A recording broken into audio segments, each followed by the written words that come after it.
설교가 무엇인가를 물어보았습니다. 일반적으로 설교학이라고 하는 것은 the art of preaching or writing sermons, 즉 말씀을 선포하거나 설교문을 작성하는 기술이다, 이렇게 정의를 했습니다. 거기에 비해서 마틴 로이드 존스 목사님은 한 걸음 더 나아가서 그런 일반적인 정의도 중요하지만 좀 더 성경적으로 살펴보아야 하는데, 사람의 소명 중에 가장 고귀하고 위대하고 영광스러운 소명이 바로 설교라고 정의를 했습니다. 그렇다면 오늘 교회 사역 중에 가장 긴급하고 필요한 일은 설교에 있어서 영적 권위가 회복되어야 한다고 볼 수 있습니다. 그동안 교회에서는 설교가 지극히 사변적으로 흐르거나 우화적으로 흘러서 성경의 권위와 함께 설교의 권위도 추락을 했습니다.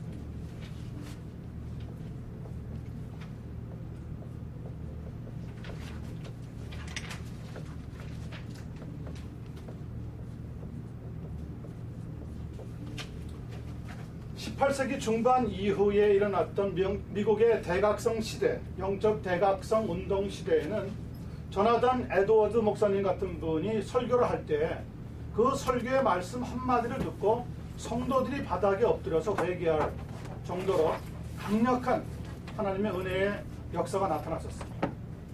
강단의 권위가 회복이 되어 있었고 설교의 권위가 회복이 되어 있었습니다. 그래서 말씀을 들을 때 사람의 말로 받지 않았습니다. 요즘 여러분들이 다니시고 있는 교회에서 설교를 들으실 때 성도들의 태도를 한번 보십시오. 어떻게 듣는지. 설교를 들으면서 이게 하나님의 말씀이다, 나한테 주시는 말씀이다, 이렇게 받아들이는 분들은 거의 없습니다. 거의 없습니다. 강단의 권위가 그만큼 지금 추락해 있다고 하는 거죠. 이전에는요, 강단 옆에 사실 아무나 가지도 못했습니다. 그 위에 올라간다는 것 자체를 두려워했습니다. 이제는 강단의 권위가 어디 있습니까? 강단에서 설교하면 저 목사님이 오늘 나한테 타겟해서 설교하는 게 아닌가, 오히려 이렇게 해서 예배가 끝난 뒤에 시끄러워질 때가 얼마나 많은지 모르겠어요. 그러니까 이제 목사님들이 타협을 하는 거예요. 혹시 저 성도가 듣고 시험 듣지 않을까? 이 말을 잘못하면 저 성도가 기분 나빠하지 않을까? 교인 놓칠까봐 지금 부들부들 떨고 있기 때문에 여러분, 설교의 권위라는 것이 나타나지는 않습니다. 성경이 없다는 게 아닙니다. 교회가 없다는 게 아닙니다. 설교자가 없다는 게 아닙니다. 그런데 설교의 권위가 나타나지를 않는다는, 마치 구약 성경을 보면 사무엘 시대에 하나님의 말씀이 희귀하더라, 하나님 말씀다운 말씀을 지금 못 듣고 있는 지가 상당히 오래 되었단 말이죠. 이번 학기에 저희가 배우려고 하는 이 설교와 설교자들이라고 하는 이 과목은 그래서 어떤 면에서는 굉장히 중요합니다. 많은 사람들이 같이 공감하고 좋아하고 들었으면 좋겠지만, 여기 계신 분들이라도 설교와 설교자에 대한 하나님의 소명과 설교를 통한 하나님의 말씀의 권위가 오늘 시대에 나타나야 된다고 같이 공감대를 형성하면서 한 학기를 공부한다면 저로서는 정말 하나님 앞에 큰 기쁨을 가지고 마칠 수 있게 될 것 같습니다. 특히 20세기 초기부터 대두되었던 사회주의 복음, 그리고 평신도 선교의 활성화가 점차 정치적, 경제적 영역까지 우리들의 관심을 확정시키는 데는 한몫을 했지만, 한편으로는 기독교 교세의 하락과 퇴보를 뚜렷하게 가져오게 되었습니다.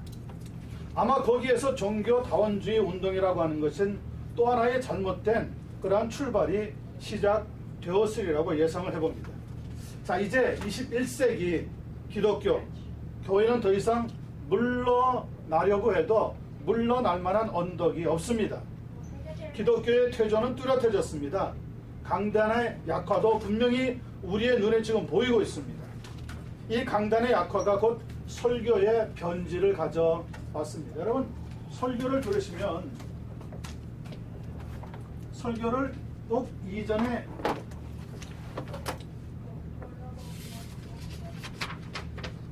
재미있는 이야기나 만담, 많은 사람들이 웃고 즐기는 형식의 설교가 많이 지금 눈에 띄고 있습니다. 그뿐 아니라 설교 전체가 예화에서 예화로 끝날 때도 참 많이 있습니다. 성경은 분명히 읽었는데 그 설교가 성경에 대한 이야기는 한마디도 없고 무슨 정치적인 얘기, 사회적인 얘기, 연애 이야기 등등으로 꽉 채워져 가지고 35분, 40분을 마치고 집에 돌아갈 때는 분명히 말씀을 듣고 있는 동안에는 웃고 재밌었는데 기억이 하나도 안 나는 거예요. 오늘 스토리텔링 설교, 이야기식의 설교. 옛날에 할아버지 할머니들이 이야기를 들려줄 때 주변에 이야기 거리가 없으니까 쫑긋 귀를 기울이고 들었던 그런 스타일의 설교들이 강단을 지금 꽉 메우고 있습니다. 그렇지 않으면 무슨 뉴스 보고하듯이 한 주간에 일어났던 세계 여러 곳의 정보들을 접할 때도 참 많이 있습니다. 로이드 존스 목사님은 분명하게 얘기합니다. 이런 것 다 설교가 아니라는 거예요. 이런 것은 마치 무엇과 같으냐 아주 강력하게 이야기하십니다. 창녀의 행위와 같다는 거예요. 설교라고 하는 중요한 제목을 이런 식으로 오늘 강단에서 목회자들이 설교하면서 이끌어가기 때문에 성도들이 하나님을 더 이상 두려워하지 않는 시대가 찾아오게 되었다는 거죠. 그래서 지금이야말로 정말 이 설교가 설교다운 모습으로 회복이 되어야지만 마땅한 시대라고 볼 수가 있다는 겁니다. 그래서 강단 설교의 가치를 마지막으로 들고 강해 설교자로 나섰던 사람이 지난 시간에 우리가 나누었던 마틴 로이드 존스 목사님입니다. 아마 20세기 최후의 개혁주의 설교자라고 말할 수 있는 이분이 우리에게 경고하는 그 여러 가지 지침들은 하나님의 말씀에 비추어 볼 때 얼마나 중요한 포인트를 가지고 있는지 알 수가 없습니다. 돌아가신 지가 벌써 근 40년 가까이 되어 오지만 그분이 마지막에 외쳤던 그 목소리가 오늘 우리 한인 교회들, 또 미국 교회들, 유럽 교회들이 마땅히 들어야 하는 경고의 음성으로 받아들여야 한다고 봅니다. 로이드 존스 목사님은 지난 시간에 말씀드렸지만 28세가 되던 1927년에 자신은 의학 박사였고 또 외과 의사였지만은 그 모든 직업 포기하고 소명에 따라서 목회에 헌신을 했습니다. 그리고 첫 번째 부임지였던 웨일스 에버라본에 있는 샌드필드 장로교회에서 10년 가까이 사역을 하면서 그 당시 영국이나 웨일스도 마찬가지죠. 여러 가지 교회 안에 각종 프로그램들이 막 도입될 때인데 그 섬기던 샌드필드 장로교회에서 말씀이 교회 중심이 되기를 원한다고 하는 선포를 하면서 교회 안에서 그동안에 행해지고 있던 음악회 중지시켰습니다. 각종 스포츠 활동들 중지시켰습니다. 왜 교회 이름을 걸고 스포츠 하냐는 거죠. 스포츠 운동을 그렇게 하고 싶으면 따로 구성을 하든지 세상에 있는 여러 가지 스포츠 클럽에 조인해서 거기서 하는 것이 낫지. 교회 이름을 빌려가지고 스포츠 한다는 것은 하나님의 사람으로서 마땅치 않다는 거죠. 왜요? 교회의 중심은 하나님의 말씀을 다루는 설교의 최우선권이 있다는 거예요. 거기에 모든 것을 집중해야지만 한다는 거죠. 그리고 교회에서 그때 하고 있던 여러 가지 드라마라든지 연극 행사 등등도 다 중지를 시켜버렸습니다. 여기에서 거의 10년 샌드필드 장로교회에서 목회를 하는 동안에 장래 자신의 부인이 되는 베이슨 여사를 만나는데 그 분이 이 로이드 존스 목사님의 설교를 들으면서 회심을 하게 됩니다. 그래서 진정한 하나님의 사람은 하나님의 말씀을 쫓아가는 사람이 되어야 된다. 이런 도전 속에서 새로운 눈을 뜨고 영적 각성으로 출발하게 됩니다. 그리고 나머지 30년 영국 런던에 있던 웨스트민스터 채플이라고 하는 교회에 가서 말씀을 증거하는데 이분의 말씀은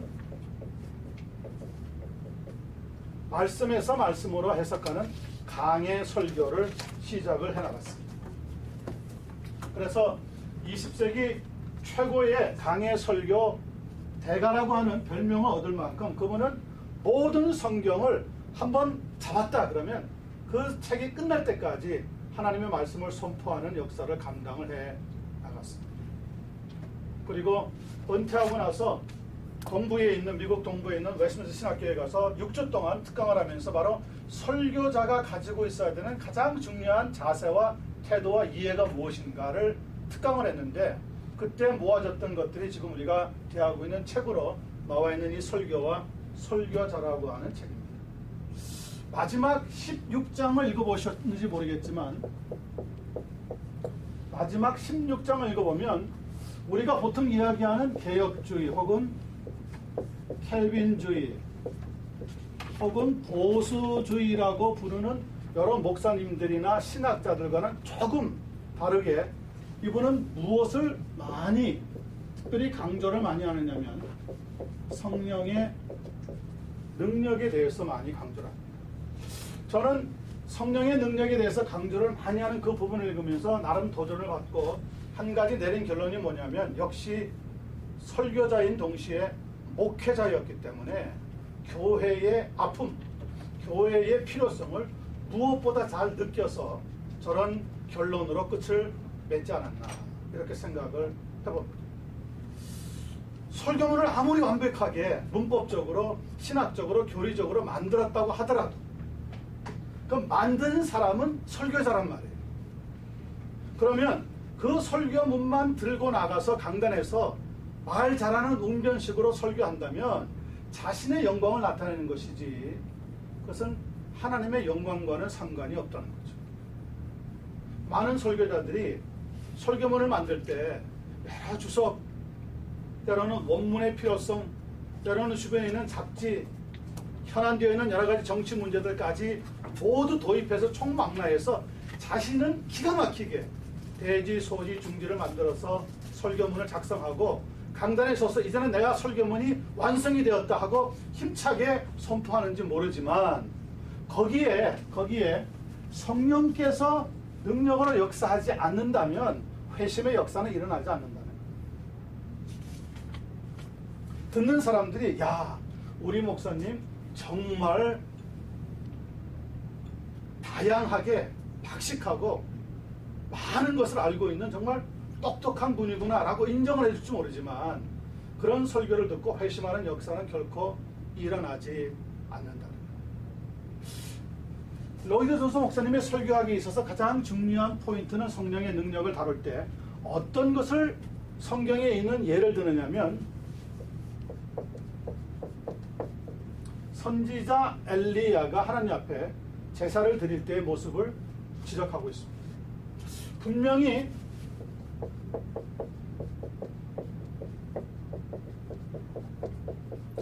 엘리야와 바알 선지자 간에 약 400대 혹은 450대 1로 영적인 전쟁을 하게 되었을 때 바알 선지자들은 자신의 제물들을 드리면서 몸을 찢고 몸을 상하게 하고 다치게 하고 피를 흘리면서 바알 신이 그 제사에 응답하기를 소원했지만 결국 아무런 반응도 나타나지 않았고 엘리야가 제사를 드릴 때는 하나님께서 불로 응답을 하셨는데 불로 응답하시기에 앞서서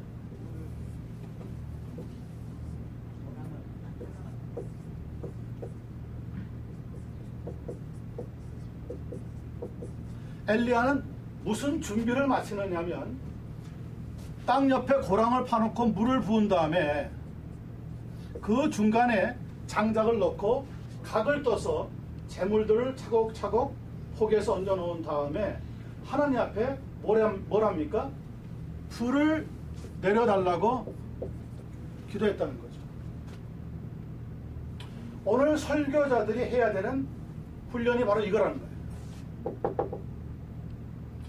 세상적인 여러 가지 시끄러운 환경이 많이 있다고 하더라도 하나님 앞에 재물을 준비하듯이 잘 준비하고 마치 오늘 현대 목회자들이 설교문을 잘 준비하듯이 한 주일 동안 하든지 한 달을 하든지 설교문을 잘 준비한 다음에 마지막에 해야 되는 행위는 무엇이냐?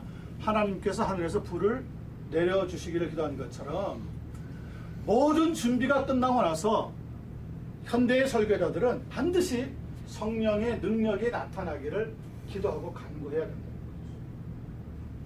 그렇지 않을 경우에 그렇게 전해지는 설교문은 하나의 좋은 어떤 샘플로 설교라고 하는 것을 가르쳐 줄 수 있는지는 모르지만 거기에는 회심의 역사는 결코 일어날 수가 없다는 거예요. 마음이 찡하고 감동받을 수도 있습니다. 그러나 그 감동 때문에 회심으로까지 연결되지는 않는다는 거죠. 비록 우리의 재물이 잘 준비가 못된 것이라고 하더라도 한 90% 정도 우리가 준비했다고 하더라도 하나님 앞에 성령의 능력께서 역사해 주시기를 간절히 간구할 때 그 설교, 보잘것없는 설교를 통해서도 하나님은 회심의 역사를 넉넉하게 일으켜 주시게 된다는 거예요. 그런데 오늘 설교자들, 목회자들은 자신이 준비한 설교문에 너무 많이 의존한다는 거죠. 그리고 그날 컨디션에 따라서 설교가 잘 나오기도 하고 매끄럽게 전달되기도 하고 울렸다가도 하기도 하지만은 그런 감동 전달 때문에 하나님의 사람들이 회개하고 하나님 앞에 돌아오는 역사들은 극히 예외적으로 없다는 거예요. 그래서 이번 학기는 여러분도 그렇고 저도 그렇고 저도 여러분들을 보면서 한 학기를 어떻게 하나님 앞에 준비하고 함께 이 설교하기라고 하는 과목을 이끌어갈 것이며 여러분들은 또 어떻게 지금까지 뭐 많은 설교도 들으셨겠고 교회들도 여러 군데 다니시면서 설교자 하시는 분들도 많이 만나보셨겠지만 정말 하나님이 원하시는 설교자는 적어도 이런 자세와 이런 준비는 되어 있어야 된다는 것을 마음속에 딱 가지고 계시면서 여러분들도 어느 순간에 어디에서 하나님 말씀을 다룰 찬스가 올 텐데 그때 여러분들이 비판했던 것보다 더 못한 그런 모습으로 만약에 한다면 여러분들도 하나님 앞에 불충한 것은 마찬가지입니다.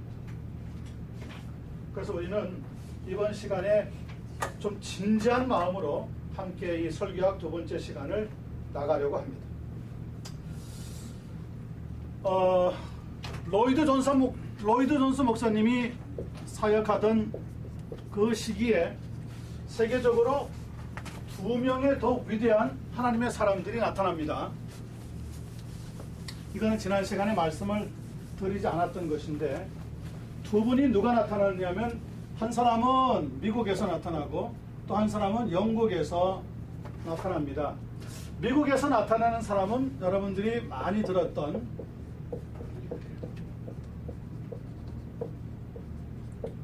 빌리 그레이엄 목사님입니다. 세계적인 전도자로 지금도 많은 사람들의 입에 오르내리고 회자가 되는데 또 한 분은 영국에 나와 있는 존 스타트라고 하는 목사님입니다.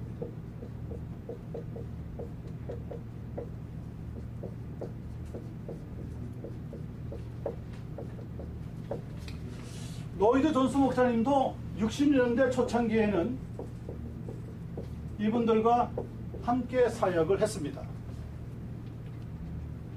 로이드 존스 목사님도 성량도 기독교인들이 협력해서 귀한 사역을 함께 잘 이루어 가야 한다고 주장하는 입장에 서 있습니다.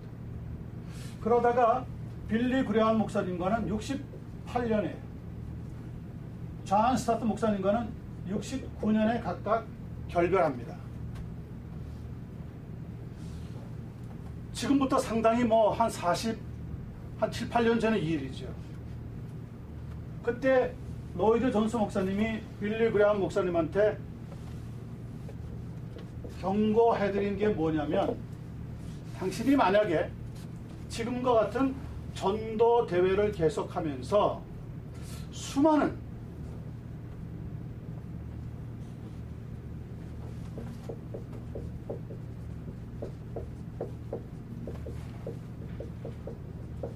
천주교인들과 손을 잡고 교황제를 인정하는 방법으로 후원을 계속 받으면서 나간다면 난 도울 수 없다.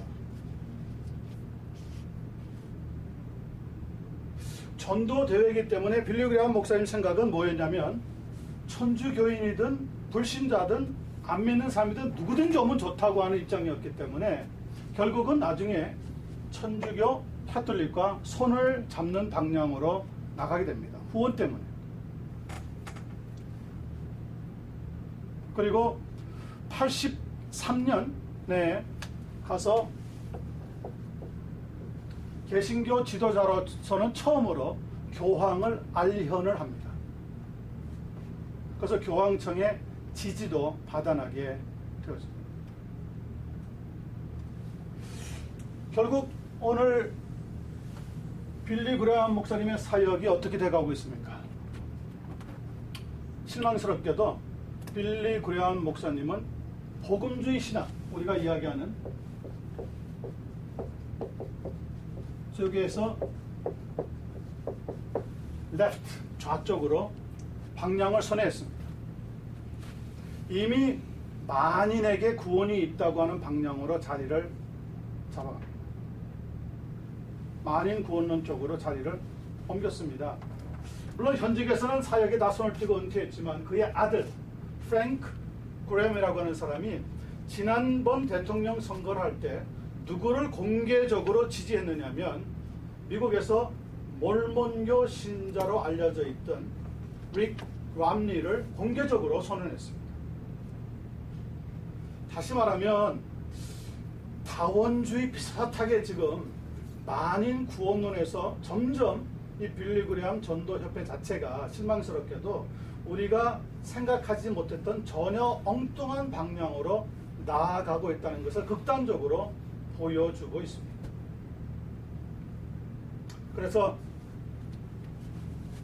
로이드 존스 목사님이 68년에 경고했던 것처럼 그분의 경고가 지금 정확하게 빌리 그레이엄 전도협회에 나타나고 있는 결과를 우리가 지금 보고 있습니다.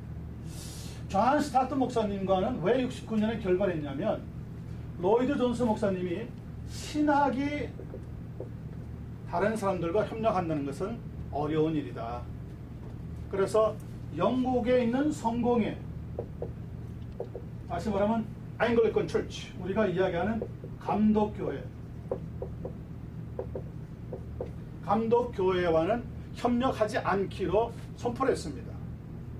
그때 같이 로이드 존스 목사님과 함께 그 교구의 회원으로 있었던 존 스타트 목사님이 공개적으로 나서서 로이드 존스 목사님을 비판했습니다. 신학 색깔이 조금 다르다고 해서 우리가 서로 적대 관계에 들어간다면 결국 기독교는 이 세상에 존재하지 못할 것이다. 로이드 존스 목사님, 당신을 개인적으로는 존경하지만 그런 신학 자세를 가지고 우리들에게 만약에 이런 영국에 있는 성공회나 감독교회와 결별하는 것에 대해서 찬성을 하신다면 우리는 당신과 관계를 끊겠습니다. 그렇게 해서 결국 관계를 끊고 말았습니다.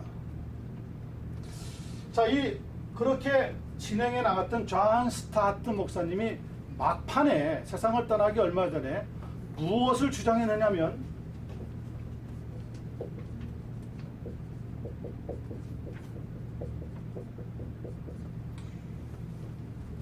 영혼 멸절설이라고 하는 것을 주장했습니다. 애니힐리네이션이라고 그러죠. 영혼 멸절설이라고 하는 것은 주로 어디에서 많이 강조하고 있는 교리냐면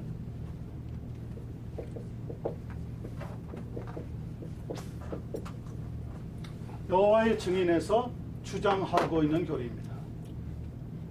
또 비슷한 게 여러분들이 아마 미리 조금 배웠을 수도 있는데 안식교에서 주장하고 있는 영혼 수면설하고도 비슷합니다. 존 스타트 목사님의 이야기는 뭐냐면 하나님은 사랑이시라는 거예요. 이 사랑이신 하나님이 하나님을 믿지 않는다고 하는 단 한 가지 이유 때문에 사람을 지옥으로 보내실 수는 없다는 거죠. 그건 자기 생각이죠. 자기 생각이죠. 결국 영국에서 가장 로이드 존스 목사님 이후에 가장 유명세를 떨쳤던 존 스타트 목사님은 무엇하고 나중에 손을 잡느냐면 WCC하고 손을 잡습니다. 결국 WCC는 종교 다원주의로 방향을 옮겨갈 수밖에 없는 신학적인 교리를 가지고 있습니다. 이 영혼 멸절설 때문에 로이드 존스 목사님이 존 스타트 목사님과 함께 다루었던 다른 신학을 가지고 협력한다는 것이 어렵다는 것은 분명한 사실로 드러나고 말았습니다. 성도님들에게 물어보면요, 에이 목사님 교리가 뭐가 그렇게 중요합니까? 예수만 잘 믿으면 되지. 신학이 뭐가 그렇게 중요합니까? 교회 생활 잘하면 되지. 얼핏 듣기에는 그런 것 같습니다. 그런데 우리의 신앙생활, 교회 생활은 다 어디에서 배경이 있는 거냐면 신학에서부터 배경이 있습니다. 여러분, 저는 교회를 섬기면서 어떤 분을 만났냐면 교회 생활을 열심히 잘하는 분이 있었는데 새벽 기도에 금요 찬양 예배, 수요 모임, 주일 예배 빠지지 않고 나오는 사람이 있었어요. 근데 이분이 한 3년, 4년 지난 뒤에 어떤 일을 저에게 부탁을 했느냐면 목사님, 오늘 저희 집에 오셔서 예배를 드려줄 수 있겠습니까? 그러죠. 아니, 성도가 예배를 드려달라는데 노라고 대답할 사람이 누가 있겠어요? 갔더니 웬걸 제사를 차려놓은 거 있죠. 제가 들어가면서 기겁을 했죠. 기겁을 해서 그래서 앉아서 기도도 하기 전에 그 집사님에게 물었습니다. 집사님, 이게 뭡니까? 거기에 돌아가셨다거나 할아버지의 사진이 앞에 흑백으로 딱 놓여 있고 그 앞에 음식이 차려져 있는 거예요. 뭐긴 뭡니까? 저를 그렇게 아껴줬던 할아버지를 생각하면서 오늘 잠시 모여서 목사님 모시고 제사도 드리고 예배도 드리려고 합니다. 제가 얘기했죠. 집사님, 제사를 드리든지 예배를 드리든지 둘 중에 하나를 선택하십시오. 만약에 예배를 드린다 그러면 제가 여기서 남아서 예배를 인도하겠지만 제사를 드린다 그러면 전 떠납니다. 그러니까 그분이 이제 그때부터 열을 올리기를 시작했어요. 목사님, 아니 성도가 윗 어른들, 조상들을 잘 섬기고 효를 나타내는 것이 마땅한 거 아닙니까? 성경에도 내 부모에게 순종하라, 내 부모에게 복종하라 말씀이 다 있는데 무슨 소리입니까? 그래서 얘기했죠.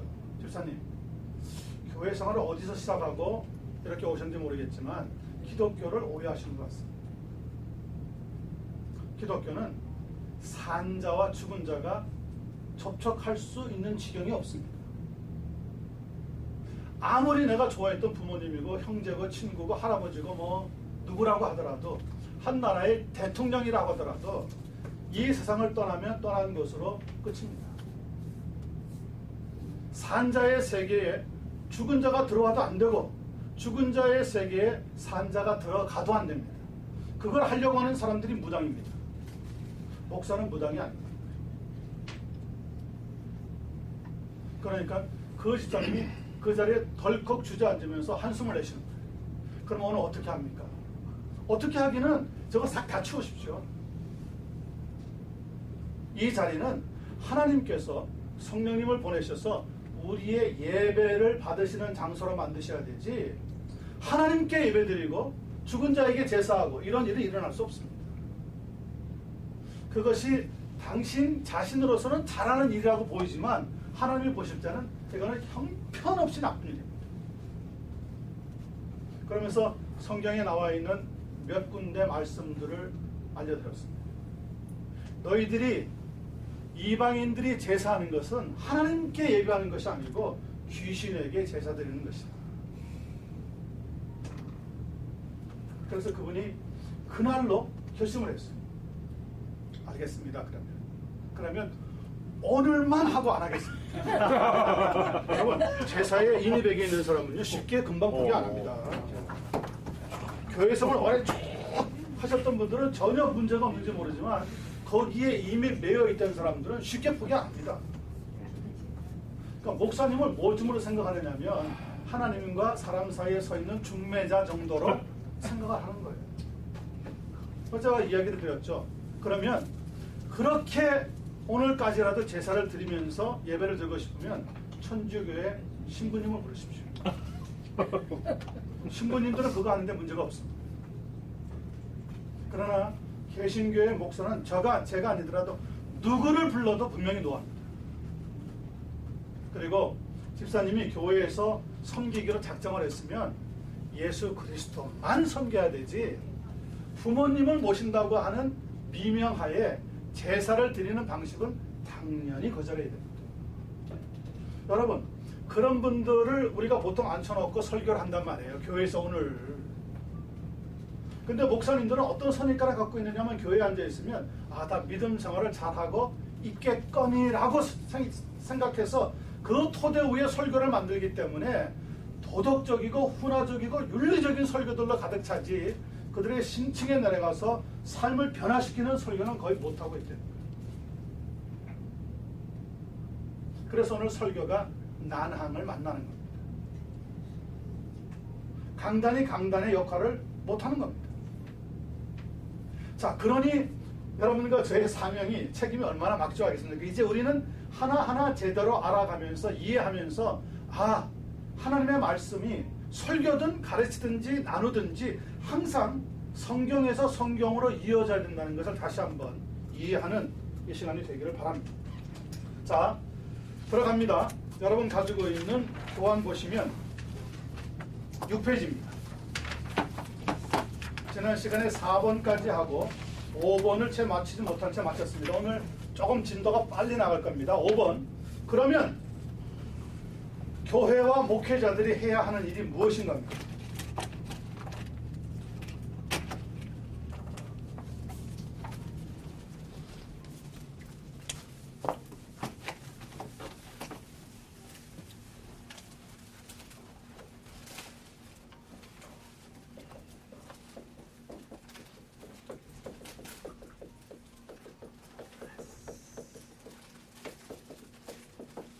최근래에 가장 인정을 받고 있는 포트레스 포사이트라고 하는 교수는 이렇게 우리에게 이야기합니다.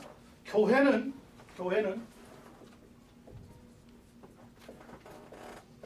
설교와 함께 지탱이 되고 교회는 설교와 함께 지탱이 되고 또 설교와 함께 무너진다. 저는 아주 굉장히 중요한 지적이라고 생각합니다. 교회에 참된 설교가 있을 때 그 교회는 존재할 수 있지만 그런데 그 교회에 참된 설교가 아닌 설교들이 강단을 메우게 되면 교회는 무너질 수밖에 없다. 여러분, 유럽의 교회들이 바로 이 패턴을 거쳐서 왔습니다. 유럽은요, 이 로이드 존스 목사님이 지적하고 있는 설교라고 하는 설명은 소명이라고 이미 말씀을 드렸습니다. 소명. 예. 하나님이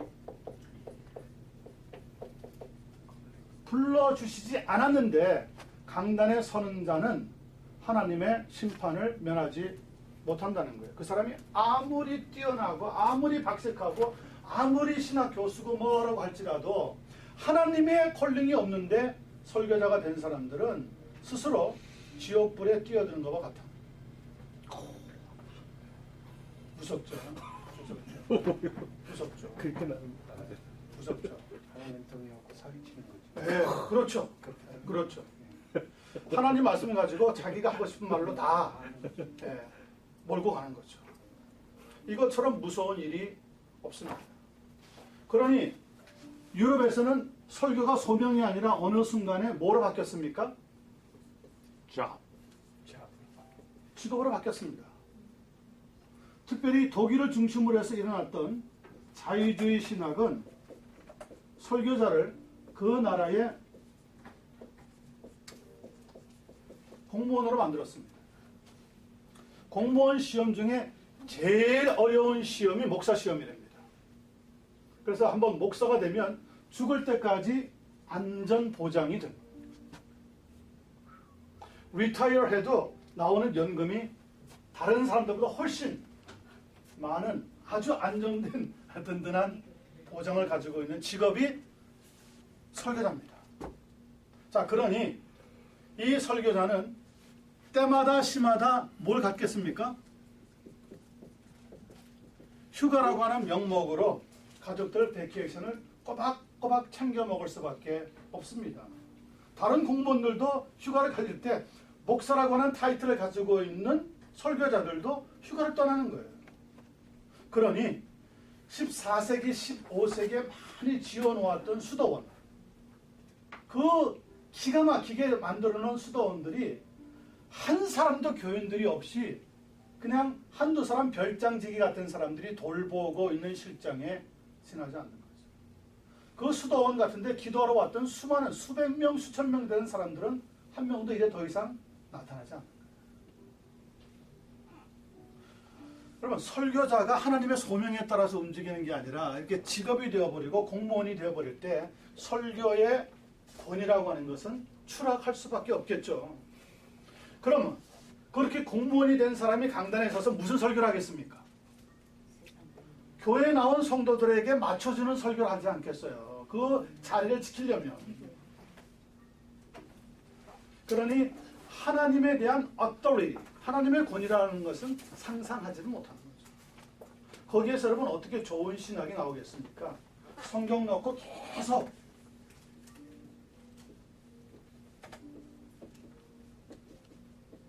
비판하는 일만 생기는 거죠. 성경의 어느 부분은 잘못된 거다 이거. 이런 거는 오늘 현대시대에 맞지 않다. 빼자. 아, 그냥 둬도 괜찮다. 그것만 손대지 말자. 빼자. 뭐 그대로 두자. 뭐 또 딴 거 넣자.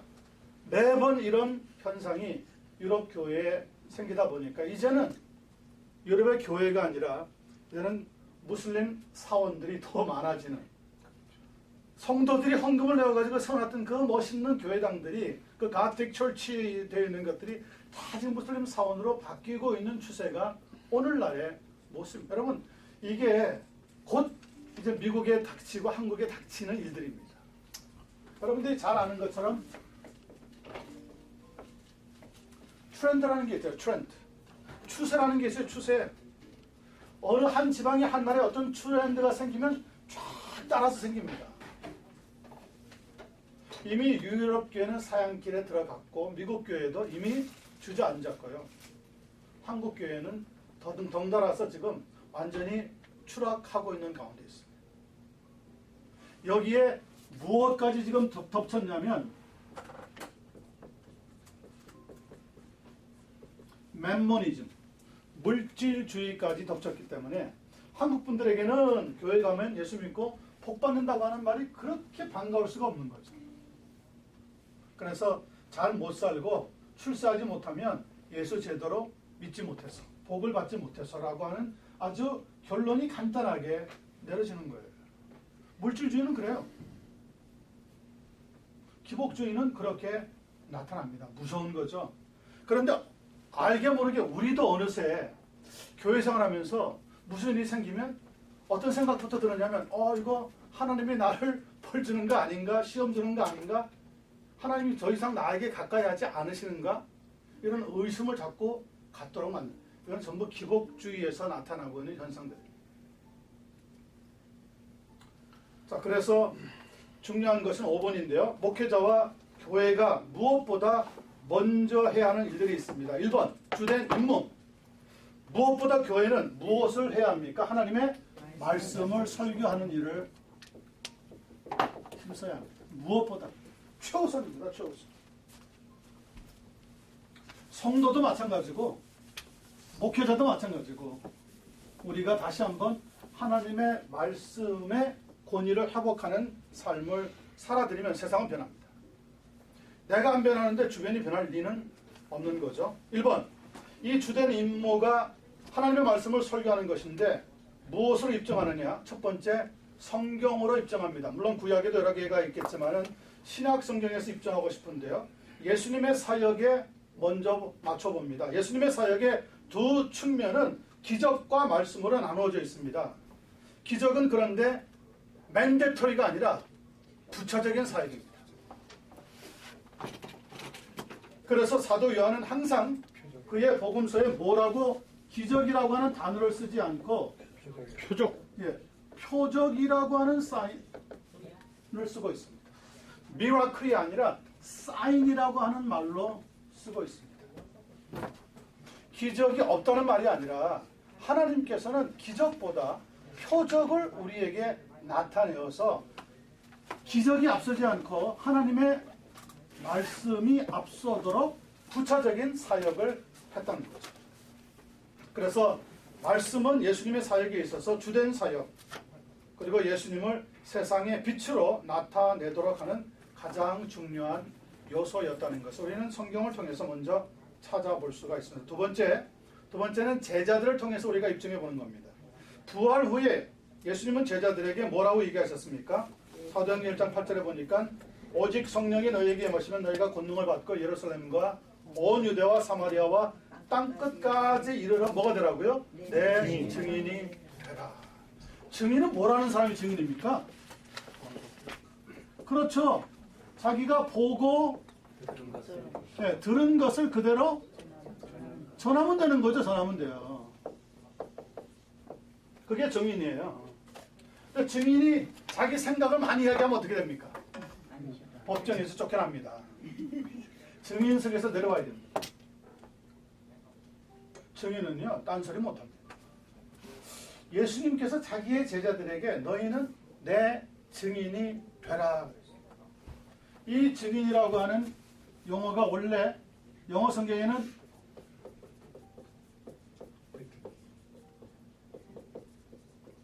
위트니스라고 해서 꼭 오늘날 우리가 보고 있는 것처럼 보고 들은 것을 전하는 사람인 것 같이 해석이 되어 있지만은 헬라 원문에 가서 보면은 이 증인이라고 하는 단어가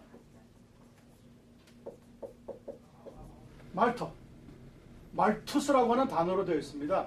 말투스라고 하는 단어는 뭐냐면 순교자라는 뜻입니다. 순교자. 다시 말하면 예수 그리스도의 복음을 위해서 순교하는 사람이 되라는 거예요. 그런데 우리는 어떻습니까? 증인도 제대로 못하고 있지만 순교자하고는 거리가 먼 삶을 살고 있으니까 그럼 어떻게 교회가 오늘 교회다운 모습으로 세상에 나타날 수가 있겠습니까? 세상에 있는 수많은 기관과 경쟁하는 또 다른 단체가 되어버린 지가 오래라는 거죠. 이렇게 예수님은 내 증인이 되라고 명하시면서 그들의 주된 임무가 주님처럼 무엇을 증거하는 거라고요? 말씀을 증거해야 된다는 것을 우리에게 강력하게 보여주고 있습니다. 그리고 그들이 오순절날 성령으로 충만해진 즉시 나타난 결과가 뭡니까? 하나님의 말씀을 설교함으로 인하여서 사람들에게 회심하는 사건이 일어나게 된 것이죠. 또 하나는 사도행전 6장입니다. 거기에 보면 예수 믿는 제자들이 많아졌는데 헬라파 유대인들이 자기의 과부들이 매일의 구제에서 빠지기 때문에 히브리파 사람들을 원망하고 있을 때 생긴 문제가 있습니다. 분명히 어떤 문제입니까? 그 문제는 우리가 생각할 때는 어떤 말씀적인 문제가 아니라 사회적인 문제 같아 보입니다.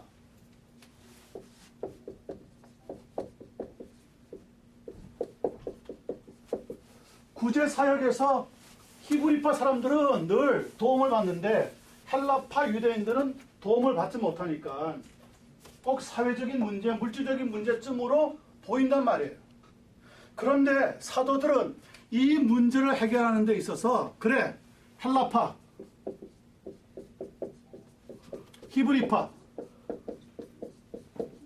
이렇게 구별해 놓고 여기에다가 지분 5를 주자.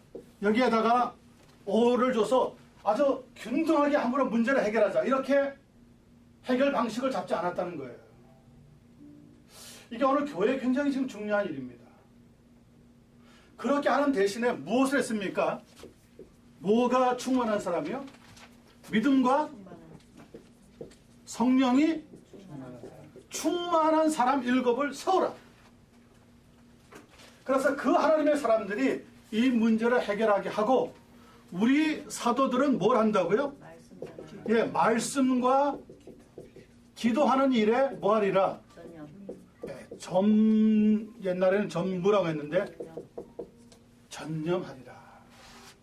다시 말하면 하나님의 말씀을 준비하고 그 말씀을 증거하고 그 말씀의 능력이 있기를 하나님 앞에 기도하는 이런 일에 우리는 모든 것을 다 걸고 전념하는 하나님의 사람이 되겠다.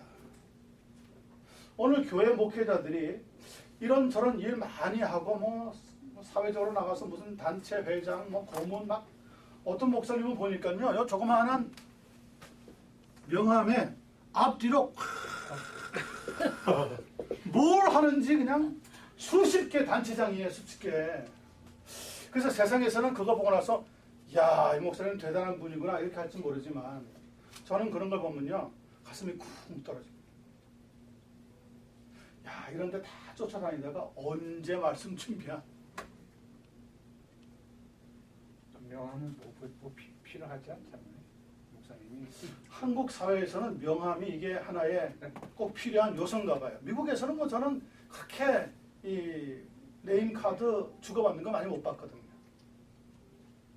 근데 한국에서는 이 체면 문화이기 때문에 뭘 이렇게 내놓는 요즘 아예 금박지를 씌운 사람들도 있어요. 거기에. 참 안타까운 일이죠. 안타까운. 그 세상에서는 통하더라도 교회에는 그런 문화가 들어오지 못하게 차단을 해야 되는데 장로님들이 집사님들이 꺼리낌 없이 그런 거 몇 장씩 가지고 내놓으니까 다른 분들도 보면서 아 나도 하나 만들어야 되겠다 이렇게 되는 거죠. 암암리에 그런 교훈적인 행동들이 말씀 외에 나타나니까 교회가 시끄러워지고 복잡해질 수밖에 없는 겁니다.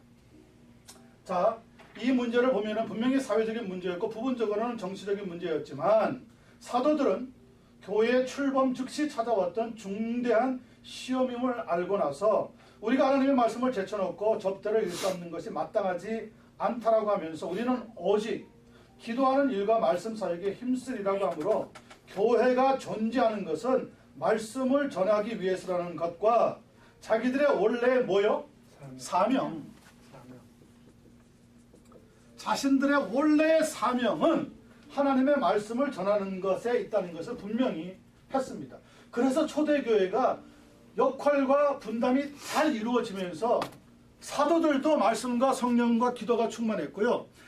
초대교회 뽑았던 7 집사들도 말씀과 믿음과 성령이 충만했단 말이에요. 그래서 역할이 각각 다른 것이지 똑같이 말씀 위에 서서 주님을 섬기는 기능은 같았다는 것을 보여주는 거예요. 그래서 초대교회에 찾아왔던 문제가 해결이 되었더라는 거죠. 오늘 교회에서 이렇게 문제를 풀어간다면 분명히 교회는 더 말씀에 충실한 교회가 될 터인데 오늘 교회는 상당히 세상적입니다. 타협적입니다. 정치적입니다. 그리고 물질적인 관계까지 들어있습니다.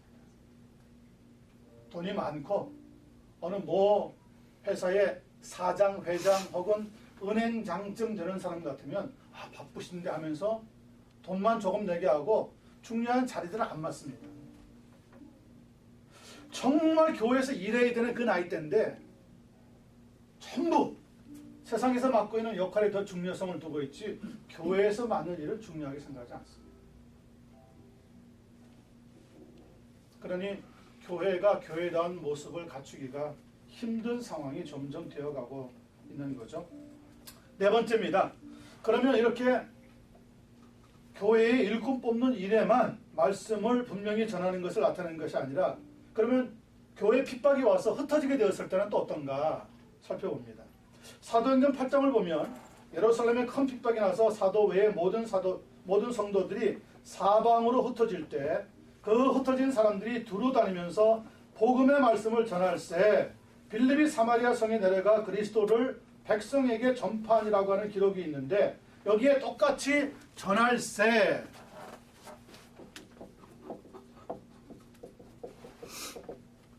똑같이 흩어진 사람이나 전도자 빌립 초대교회 7 안수 집사님 중에 한 분이었던 빌립이나 똑같이 전할세라고 되어 있지만 그런데 이 전할세가 흩어진 사람에게 쓰일 때와 빌립에게 쓰일 때 그 의미가 달랐다는 거죠. 자, 흩어진 사람들이 전할세는 어디에서 뭐 했다는 것이 아닙니까? 강단. 예, 강단에서 설교했다는 것이 아니라는 거예요. 그냥 나가서 복음을 증거했다는 거라고요. 복음을 전할세가. 그런데 그 뒤에 나와 있는 사마리아 성에서 빌립이 전파하니, 다시 말하면 말씀을 전할 때는 포고한다고 하는 뜻으로 인하여서 강단이나 공적인 자리에 서서 뭘 했다는 것을 보여주느냐? 설교했다는 것을 의미한단 말이죠. 그러니까 일곱 집사님들도 강단에 섰을 때는 하나님의 말씀을 설교해야 된다는 것을 충분히 이해하고 깨닫고 알고 있었다는 거죠. 나는 집사니까 성경 잘 모릅니다, 신학 잘 모릅니다 하면서 두서리 없는 자기 말을 한 것이 아니라는 거예요. 성경을 제대로 알고 자기가 알고 깨닫고 이해하고 있는 부분을 분명하게 증거했다는 거죠. 그래서 초대교회 집사님들도 믿음과 말씀과 성령이 충만한 것이 기본적인 자격이었어요. 오늘 교회 일꾼 뽑을 때는 자격이 뭡니까? 교회 첫째 11조 잘하는 사람. 돈을 많이 내야죠. 네, 11조 잘하는 사람. 11조 위에. 네, 또 새벽기도 잘 나오는 사람. 그런 것들은 기본인데 그런 것들이 자꾸 교회 오늘 일꾼 뽑는데 자격이 되니까 사람들 생각이 어떻습니까? 아, 내가 이 교회 열심히 헌금 많이 하고 새벽기도 같은 집회 좀 많이 잘 잠착하고 사람들하고 많이 안면을 익혀놓으면 되겠구나. 그거는 한 나라의 국회의원들이 하는 짓이죠. 지방에 내려가서 국회의원들이 되기 위해서 동네 사람들 만나면서 악수하고 뭐 있는 물건 나눠주고 머리 굽히고 손 삭삭 빌고 하는 거는 전부 세상에 있는 정치 지도자들이 하는 거잖아요. 근데 교회 일꾼 된다는 사람들이 오늘 똑같은 행태를 교회에서 반복하고 있으니까 그게 무슨 교회냔 말이에요. 그런데 하나님의 말씀이 어떻게 강력하게 증거가 될 수가 있겠습니까? 어림없는 얘기죠. 그러니까 우리 성도님들이 목회자, 설교자들을 뭐라고 하기 전에 나부터 개인적으로 나 역시 하나님의 말씀에 지금 충실하고 성령과 말씀과 기도가 충만한 사람인지를 생각해 봐야 되는 거죠. 잘못하면요, 서로가 뭐 묻은 개, 뭐 나무란다고 서로가 서로 비판하면서 경쟁 상대 원수쯤으로 바뀌면서 교회는 정말 자취도 없이 사라질 수 있습니다. 안타까운 일이죠. 자, 다섯 번째. 더 나아가서 그러면 선교사였던 바울은 어떻게 입증하고 있습니까? 사실상 바울 사도가 누구에게 어떤 말을 마지막으로 했습니까? 디모데. 그의 영적인 아들이었던 디모데에게 마지막으로 들려주었던, 거의 마지막으로 들려주었던 말씀이 무엇이냐? 너는 말씀을 전파하라. 몇 때를 얻든지 못 얻든지 항상 힘쓰라. 범사에 오래 참음과 가르침으로 경책하며 경계하며 권하라고 하는 것인데요. 여기서 그의 권면이 말씀에 있었다는 것을 확실하고 또 분명히 해주고 있다는 겁니다. 그냥 세상에 좋은 말로 듣기 좋으라고 한 것이 아니라 하나님 말씀으로 권면을 했다는 거예요. 그러니 신약 성경은 전부가 무엇으로 차 있습니까? 모든 하나님의 사람들은 말씀으로 살았다는 거예요. 말씀으로. 그러니 우리 신앙생활의 모든 텍스트북 어디에 있죠? 성경에 있는데 성경에서 해결하려고 찾지 않고 자꾸 다른 사람을 모셔와서 전문가한테 무슨 얘기를 듣고 뭐 간증 잘한다고 하는 유명 연예인 데려서 간증 듣고 찬양 잘한다고 하는 찬양 사역자 데려와서 찬양 듣고 그러면 그 시간은 마음의 감동은 있죠. 울컥하기도 하죠. 때로는 눈물도 나오죠. 근데 그것으로 끝나는 거예요. 그런 패턴이 계속 10년, 20년, 30년째 지금 되어오고 있기 때문에 이전에 하나님 말씀만 듣고도 변화되고 그렇게 살아야 되겠다고 결심하던 현상들은 더 이상 나타나지를 않는 거예요. 안타깝죠. 이게 안타까운 거죠. 자, 여섯 번째. 그러면 우리에게 무엇이 필요합니까? 우리에게 부흥이 필요합니다. 어떤 부흥입니까? 1번. 교회설을 통해서 교훈을 찾아보니까 교회사를 조감해 볼 때 교회 역사상 위축된 시기들이 있었습니다. 교회가 퇴보하고 교인들이 줄어들고 어려운 시대들이 꼭 있었습니다. 그때를 보니까 항상 설교가 뭐했던 시기하고 연결됩니까? 설교가 쇠퇴되었던 시기하고 딱 맞물려 있더라는 겁니다. 두 번째, 그러면 종교개혁, 1517년에 일어났던 종교개혁 시대 이후 나타났던 여러 가지 종교개혁과 또 부흥 운동들을 보니까 누가 나타났습니까? 루터라든지 켈빈이라든지 낙스, 레이티머, 리들리 같은 종교개혁 시대에는 참된 설교가 뭐였습니까? 되살아나던 시기였다는 거예요. 저는 여기에서 이제 여러분들은 아마 요한 칼빈, 존 칼빈 이렇게 많이 이름 들었는데 저는 제 강의는 거의가 다 칼빈이라고 하지 않고 그냥 켈빈이라고 적어놨습니다. 그래서 칼빈이든 켈빈이든 여러분들이 이해하는 건 상관없는데 제 강의안을 볼 때 왜 켈빈이라고 적었을까라고 구태여 의심하고 묻지 마시고 그냥 이 이름이나 같은 거다. 다만 한국말로 읽을 때는 칼빈이 더 편하고 영어로 읽을 때는 그냥 켈빈이 더 편하다. 이 정도로만 알고 지나가 주시면 칼뱅. 예. 원래 프랑스 말로 하자면 칼뱅, 이왕 칼뱅이 되는 거죠. 근데 그렇게 발음하는 사람이 누가 있습니까?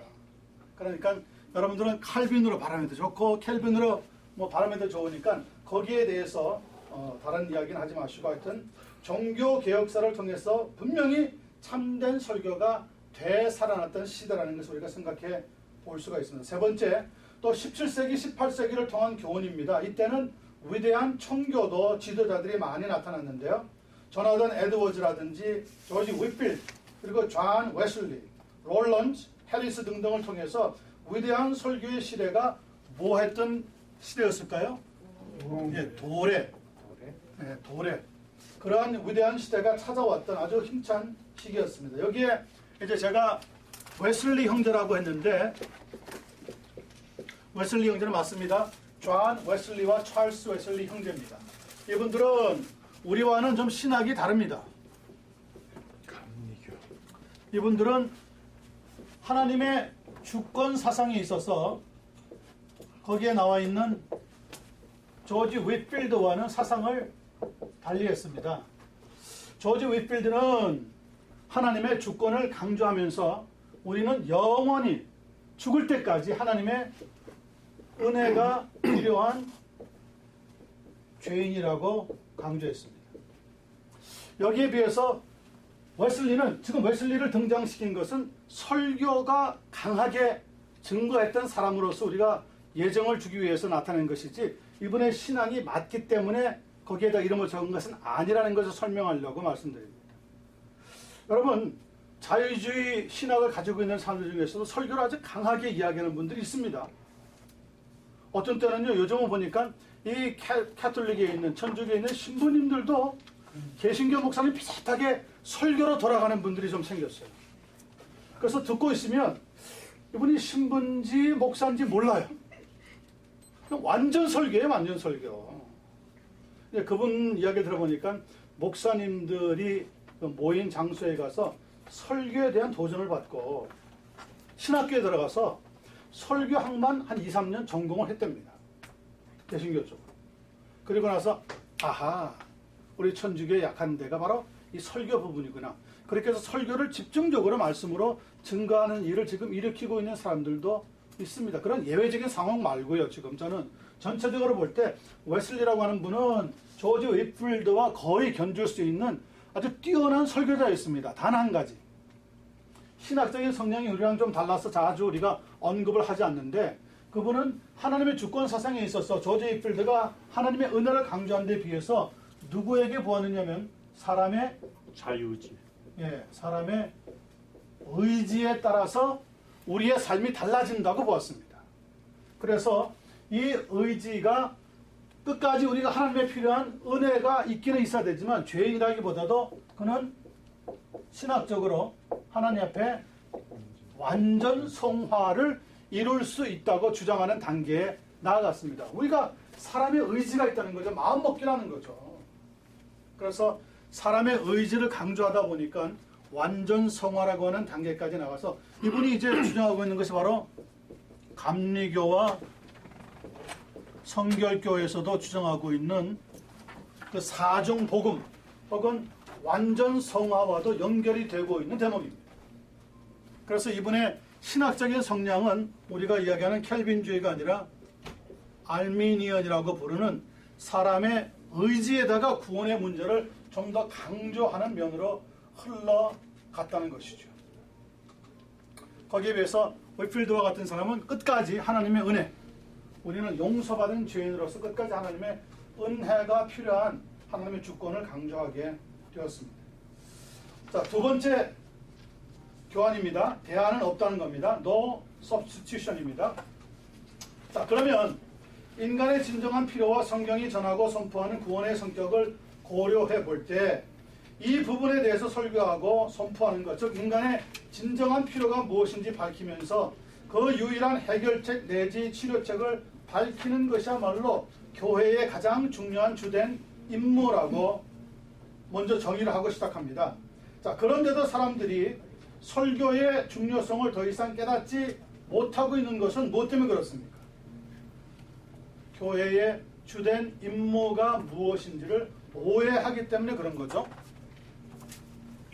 교회의 주된 임무가 뭘까요? 말씀을 선포하고 기도하는. 그렇죠.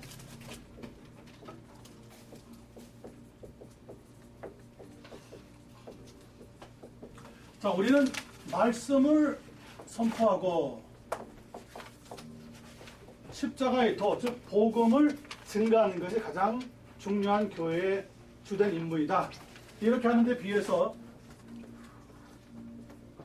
선교가 더 중요하다 이야기하는 분들도 있어요. 선교. 구제가 더 중요하다 이렇게 이야기하는 분도 있어요. 구제. 어떤 분들은 찬양과 같은 이벤트가 더 중요하다고 주장하는 분들도 있습니다. 이런 성향에 따라서 우리가 지금 신학의 문제가 등장할 수밖에 없어요. 로이드 존스 목사님은 이런 것들은 전부 교회가 해야 되는 부차적 2차적인 일들이지 오늘 교회에서 가장 먼저 시급하게 해야 되는 일은 말씀을 증거하는 교회, 말씀이 선포되는 강단이 있어야 한다는 거예요. 여러분, 교회가 사라지고 나면은 선교를 누가 합니까? 구제는 누가 합니까? 찬양은 누가 합니까? 이 모든 것들은 무엇이 있다고 하는 전제하에 필요한 거죠? 교회가 있다고 하는 전제하에 필요한 거예요. 그렇다면 오늘 교회가 살기 위해서는 결국 말씀과 복음이 회복되는 일밖에는 없는 거죠. 자, 그러면 1번 인간에게 있어서 필요한 게 뭘까요? 뭐가 그러면 교회의 말씀을 통해서 주된 임무를 우리가 생각해 볼 때 인간의 가장 중요한 필요는 무엇인가? 1번 보시면은요, 인간의 필요는 단순한 질병의 문제가 아니라는 거죠. 오늘 여러분, 하나님의 말씀과 복음과 대응할 만한 중요한 요소가 우리가 살고 있는 이 시대에 생겼습니다. 그게 뭡니까? 헬스. 건강입니다. 건강. 건강이라고 하는 저 주제를 살리기 위해서 뭐 갖가지 요소들이 다 등장합니다. 보약부터 시작해서 뭐 좋다고 하는 기술, 뭐 약, 뭐 운동, 훈련. 어떤 사람은 그냥 처음부터 끝까지 죽다가 훈련하다 끝날 사람 같아요. 뭐 하루에 몇 시간씩 뛰어야 됩니다. 뭐 해야 됩니다. 야, 들어보면은 저 사람은 교회에 잘못 들어온 것 같아. 네? 세상에서 지금 무슨 피트니스 강사 같은 거 하면은 돈 많이 벌고 잘 살 사람인데 왜 교회 와서 이렇게 힘을 물론 건강이 필요 없다는 건 아닙니다. 그런데 건강이 말씀이라고 하는 주제를 뛰어넘는 것이 오늘 교회의 문제가 되어버리는 거죠. 형식적으로 1시간 예배 드리고 나서 칭교실 끝나고 난 뒤에 2-3시간씩 건강 주제 뭐 강연 상담 하는 거 볼 때는요, 뒤에서 서 있지만은 마음이 아파요. 여러분, 인간이 장수하는 것이 꼭 복일까요? 저는 그렇게 생각 안 합니다. 제가 존경하는 선교사님, 이 세상을 떠났지만 중에 한 분이 데이빗 리빙스턴이라고 하는 선교사님이었는데요. 이 리빙스턴 선교사님이 늘 평상시에 이야기했던 게 뭐냐면 사람은 하나님의 사명이 끝나면 불러가신다. 지금 인간 수명 100세 시대가 왔다고 하지만 앞으로 120, 130 시대가 온다고 해서 세상에 있는 인간들의 문제가 해결이 될까요? 저는 그렇게 생각하지 않습니다. 건강을 챙기십시오. 건강하면 좋습니다. 그러나 건강이 말씀을 능가해서는 안 됩니다. 이걸 이제 우리가 강조하는 거죠. 1번 소극적인 정의부터 보겠습니다. 인간의 문제는 단순히 신체적인 것만이 아니라 정신적이고 도덕적이며 영적인 뭡니까? 영적인 질병입니다.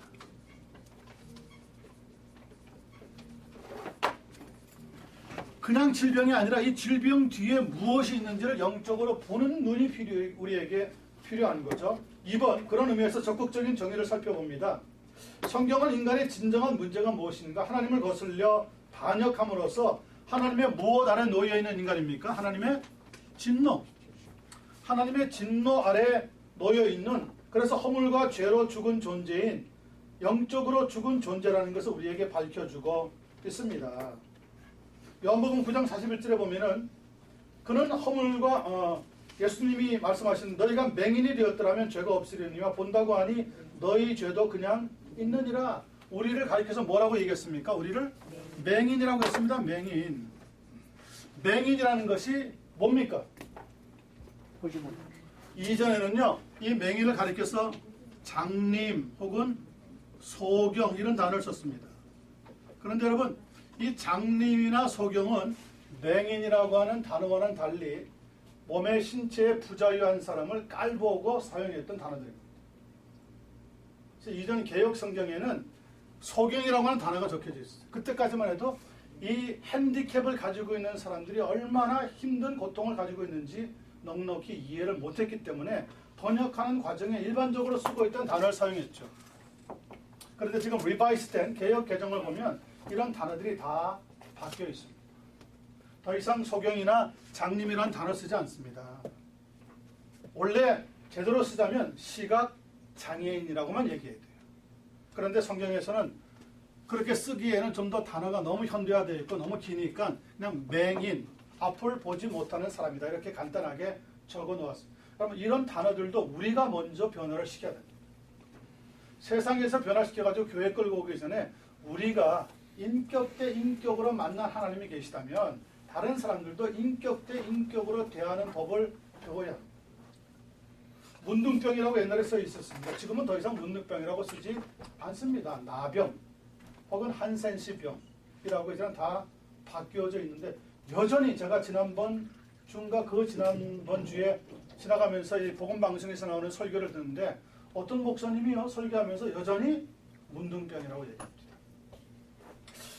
이런 언화 정화에 있어서 가장 교회에서 앞장서야 되는 목사님이 여전히 이전에 상대적으로 비하시키는 단어인 문둥병이라고 하는 단어를 여전히 사용하고 있는데 여러분 거기에서 어떻게 성도들에게 이 시대에 하나님의 말씀으로 권위 있게 살라고 설명하겠습니까? 어렵습니다. 하여튼 여러분들도 말씀하실 때 이 단어 하나를 잘 가려서 사용하시려고. 자, 고린도후서 4장 3절과 4절을 보면은 우리의 눈이 하나님 앞에서 가리워 있더라. 이 눈이 지금 우리의 눈이 안 보인다고 하는 의미입니까? 영적으로 가리워 있다는 거죠. 요한복음 3장 19절도 우리가 빛보다 어두움을 더 사랑했더라.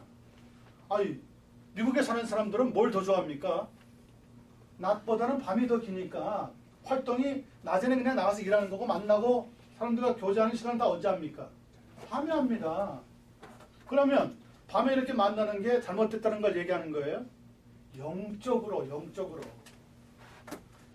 어둠에 놓여 있고 영적으로 밤에 놓여 있는 우리의 상태였다는 것을 보여주는 거죠. 에베소서 5장 8절도 마찬가지입니다. 전에는 너희가 어둠이더니 하나님의 말씀을 통해서 우리가 살펴보니까 영적인 문제였다는 것이 드러나게 되는 거죠. 우리가 영적인 문제라는 것을 설명할 때 가장 먼저 지적해야 되는 단어가 뭐죠? 하나님 앞에 인간이 타락했다라는 겁니다. 타락. 타락의 장은 어디에 나옵니까?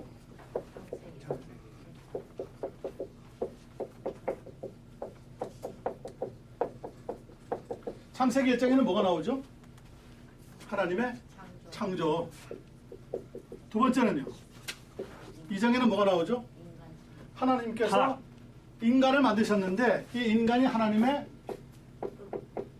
걸작품이었다는 거 아니겠습니까? 그래서 하나님은 모든 일을 다 끝마치고 안식을 취하셨더라. 자, 여기까지만 하면은 하나님의 말씀이 아주 우리에게는 축복과 같이 달콤하게 찾아옵니다. 문제는 2장 뒤에 뭐가 따라옵니까? 우리가 소위 이야기하는 선악과 타락장이 따라옵니다. 타락장. 이 타락장에 뭐가 있죠? 아담과 아담, 하와, 사탄. 하와가 결국 무엇을 했습니까? 하나님의 말씀에 불순종함으로 인하여서 우리에게 뭐가 시작이 되었죠? 언제? 죄가 시작이 되었습니다. 이 죄의 결과로 우리에게 찾아온 게 뭡니까? 사망. 예. 사망이라고 하는 비참한 결과가 찾아왔습니다. 여기에서부터 모든 문제가 다 파생을 한 겁니다. 그런데 이런 것을 가르쳐 주는 것은 유일하게 어디밖에 없습니까? 성경밖에 성경. 없습니다. 하나님 말씀밖에 없습니다. 그런데 세상에 있는 의사들은 혹은 약사들은 뭐부터 찾습니까? 우리 몸의 증세부터 찾아봅니다. 증세. 그래서 판단하는 거죠. 물론 이것도 하나의 방법이지만 궁극적으로는 이것 가지고 문제가 해결이 되지 않는다는 거예요. 진짜 중요한 것은 영적인 문제가 있습니다. 자, 그래서 타락장이 끝나자마자 찾아오는 게 가장 먼저 뭐가 찾아옵니까? 형제간의 살인입니다. 왜 살인합니까? 여기에 뭐가 들어갔죠? 지금 우리가 가지고 있는 모든 게 다 들어갔습니다. 시기, 교만, 증오, 모든 감정적인 게 다 들어갔습니다. 그리고 계속해서부터 타락장은 연결되어져서 우리가 살고 있는 21세기까지 오고 있는 겁니다. 제일 중요한 것은요, 의사든 누구든 목회자든 성도들이든 지금 당하고 있는 문제는 상황입니다. 이 상황이 그런데 직접적인 원인은 아니라는 거죠. 직접적인 원인은 바로 하나님을 통하여서 말씀을 불순종했던 죄로부터 시작되고 있다. 그러니까 이 문제가 먼저 건드려지면 지금 나타나고 있는 증세는 훨씬 더 고치기가 용이해집니다. 많은 사람들이 죄에 대해서 긍정적으로 생각하지 않습니다. 그런데 설교라고 하는 것은 무엇을 건드릴 수밖에 없는 거죠? 죄 문제를, 여러분 교회에서 설교를 통해서 죄 문제를 건드리지 않으면 어디 가서 건드립니까? 예? 목사님 이민 생활이 얼마나 고달프고 힘든지 아십니까? 나 교회 위로받아 왔는데. 위로는 집에 가서 부인이나 남편한테 많이 받으시고 친구들한테 받으시고, 교회 와서는 하나님과 대면하면서 내 삶의 본질적인 변화가 있어야 됩니다. 여러분 기독교의 본질, 복음의 본질이 뭡니까? 변화입니다. 체인지가 아니라 트랜스폼입니다. 영적인 변화예요. 영적인 변화. 영적인 변화가 나타나면 사고의 전환이 옵니다. 사고의 전환이 오면은요, 우리의 육체의 변화가 옵니다. 근데 세상에서는 이 방법이 거꾸로거든요. 육체를 고치고 삶이 편안해지고 그 다음에 뭐가 나아질 줄로 기대하는데 그렇게 일어나지 않습니다. 바로 오늘 그것을 이 대안이 없다고 하는 말씀으로 교회에서 설교 외에 다른 대안을 찾으면 전부 인본주의로 빠지는 거죠. 자, 2번입니다.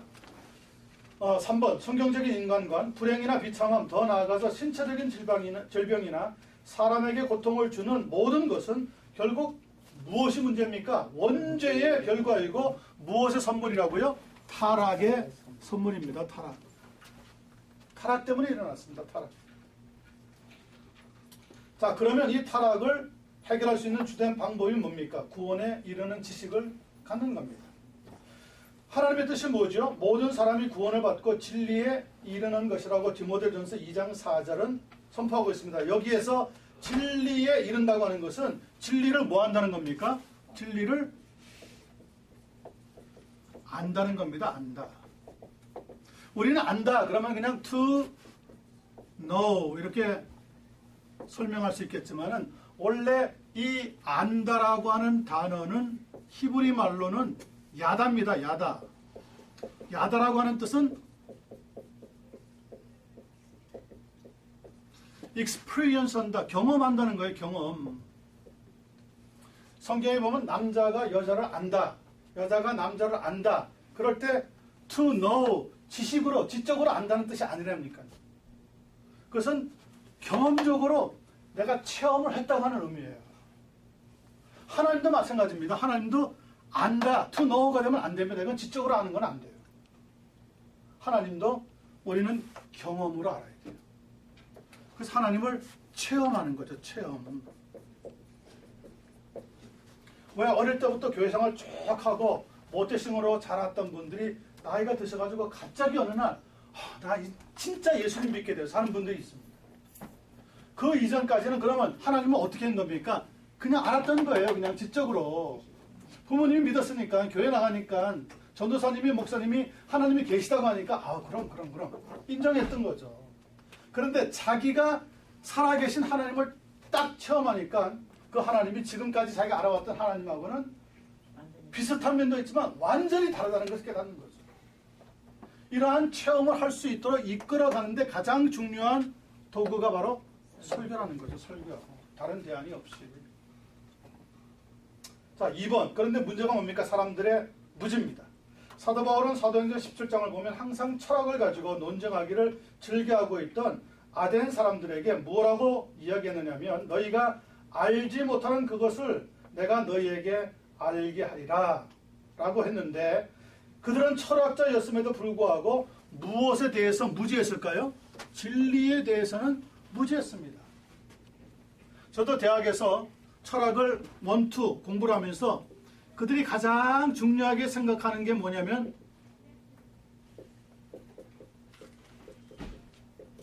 가장 심각하게 물어보는 질문이 뭐냐면 What is truth? 진리가 뭐냐? 진리가 뭐냐? 이거 설명하는데 수십 명, 수백 명의 철학자를 끌어와서 한마디씩 다 시킵니다. 그 다음에 하는 말이 뭡니까? Does God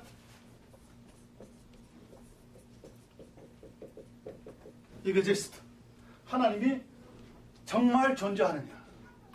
여러분, 이거는 우리가 교회 가서 주일학교 있는 학생들한테 물어보면 뭐라고 얘기하는 것들입니까? 둘 다. 네. 쉽게 대답하는 거예요. 그런데 대학을 마치고 박사 학위를 가지고 있는 철학자들이라고 하는 사람들도 여기에 대한 대답을 못해요. 질문만 던져요. 질문만. 해박하죠. 똑똑하죠. 근데 뭐에 대해서는 무지합니까? 진리에 대해서는 무지하단 말이에요.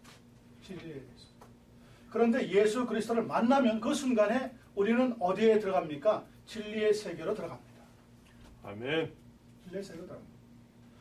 이거를 기능적으로 나타내는 게 설교인데 오늘 설교에 이러한 진리의 말씀 어떻게 하면은 하나님의 말씀에 대해서 정말 우리가 부딪히고 들어갈 수 있느냐는 다루지 않고 세상에서 일어나고 있는 수많은 사건들, 문제들 가져와서 이건 이렇고 저렇고 하면 되겠습니다.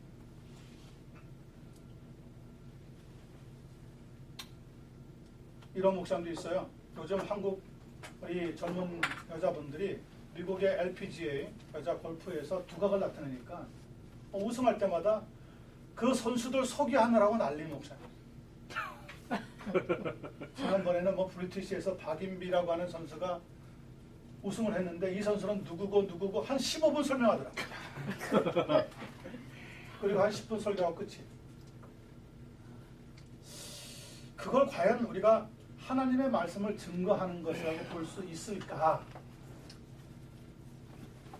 뭐 그렇게 하는 방법은 있을 수 있겠지만 우리가 진리를 선포한다고 하는 입장에서는 그런 것들은 전혀 우리의 영혼의 감성을 건드리지 못한다는 거죠. 박인비의 그 눈물스러웠던 고생 이야기, 바닥에 떨어졌는데 정말 골프를 더 이상 하고 싶지 않아가지고 그만두려고 했던 이야기들을 기가 막히게 감성적으로 울먹울먹 하면서 전달해주면 성도님들도 따라서 마음이 찡해지는 구석은 있겠죠. 그런데 어디에 이르지는 못한다고요? 진리. 진리에 이르지도 못하지만 회심에 도착할 수가 없습니다. 나와서 하는 말이 다 성도들이 뭐라 그럽니까? 야, 박인비 선수 고생했구나. 그게 무슨 복음입니까?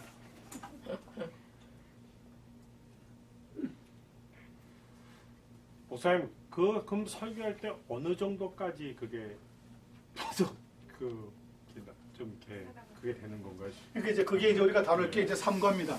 네, 삼과. 삼과에서 삼과에서 우리가 또 다룰 거예요. 지금 우리가 궁금해하고 알고 싶어하는 내용들이 다 이번 학기에 아마 줄줄이 다 소개가 잘 될 겁니다.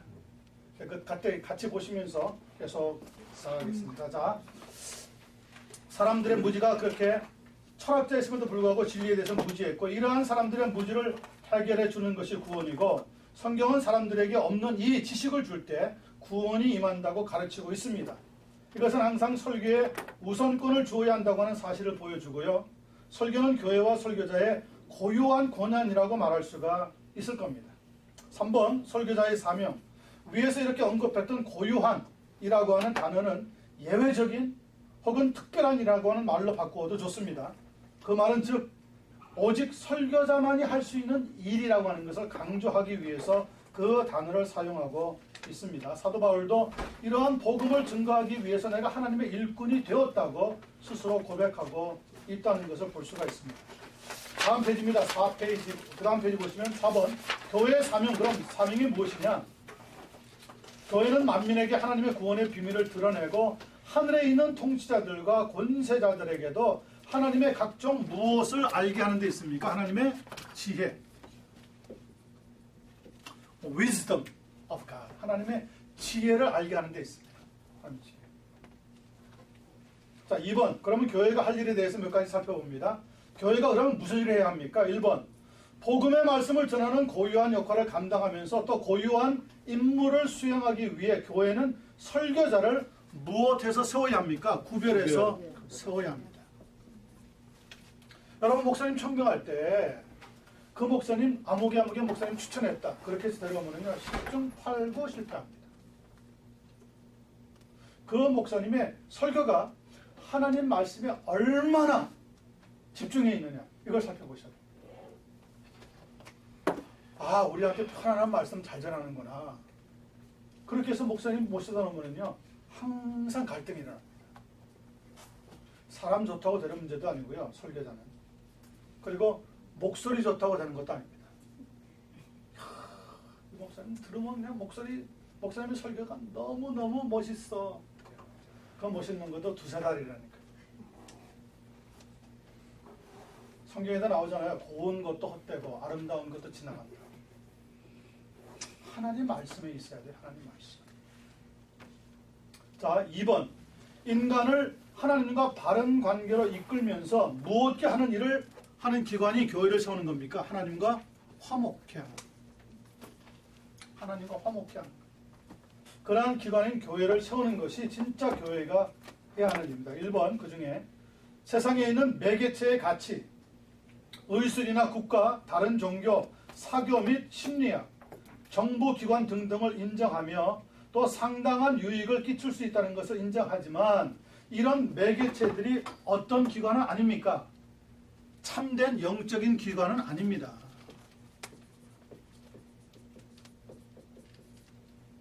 참된 영적인 기관들은 아닙니다. 필요하지만 참된 기관은 영적인 기관은 아닙니다. 그러므로 2번 교회에 대한 오해의 개념을 살펴봐야 합니다. 사람들을 행복하게 만들거나 삶을 유기적으로 통합시키거나 어려움을 덜어주거나 상황을 무엇하는 것이 교회의 할 일이라고 하는 개념이 교회에 은근히 들어왔습니까? 개선. 삶을 개선시켜주는 것이 교회가 할 일인 것 같이 은근히 어느새 들어와 버렸습니다. 그래서 사람들이 착각하는 것이 무엇이죠? 풍요로운 사회, 다시 말하면 어떤 국가요? 복지국가를 만드는 것이 교회가 해야 되는 일인 것 같이 생각하고 있는 것이 바로 지난날에 유럽에 나타났던 교회들의 모습이었습니다. 복지국가를 만들면 생활이 만족스럽게 되고 만사가 형통하게 될 것이라고 하는 생각을 어느새 갖게 된 것이죠. 그러나 그것은 마취제에 불과하고 진정제, 각성제, 수면제에 불과하고요. 심각한 영적인 문제가 은폐될 뿐만 아니라 오히려 인간을 더 어렵고 비참한 상태로 이끌어 간다는 것을 우리는 최근에 나타나고 있는 유럽 교회, 유럽 나라들의 그 정치적인 파탄, 경제적인 파탄을 통해서 살펴보고 있습니다. 무덤에서 유람까지 지난 100년 동안 유럽 교회, 유럽 국가들이 추진해왔던 경제 발전 정책입니다. 그러던 나라들 중에 그리스를 필두로 했어요. 포르투갈, 스페인 같은 나라들이 경제가 막 무너져 내리기를 시작합니다. 무엇을 예상을 못했던 거죠?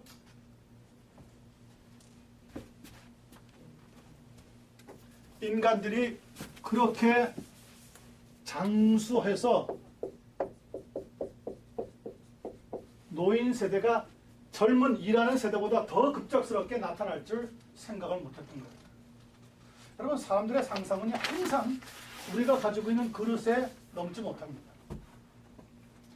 자, 이제는 젊은이 대 노인 인구가 30대 70으로 변한 유럽 국가들도 많습니다.